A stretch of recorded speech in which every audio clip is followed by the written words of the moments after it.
Mənim çox çətin uşaqlığım olub. Çox acınacaqlı günlər yaşamışam.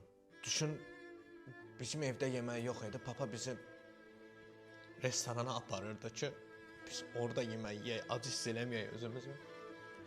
Hələ qış aylarını demirəm, qış aylarında əynimizdə kurtkamız olmazdı. Bizi Maldivə göndərərdi ki, nədir, üşüməyək.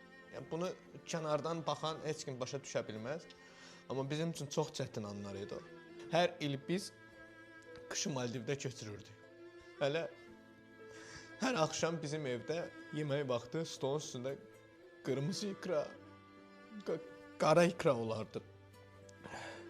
Hər səfərində yadıma düşür o qırmızı ikranın, qara ikranın dadı. Mən keçmişə dalıb gedirəm. Bir dəfə yadımdadır, 20-ci yaşımı qeyd edirdim.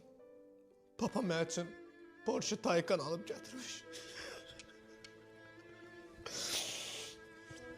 Porsche Taycan alıb gətirmişdi və qayıdıb demiş ki, sürpriz. Nə sürpriz, ala, nə sürpriz.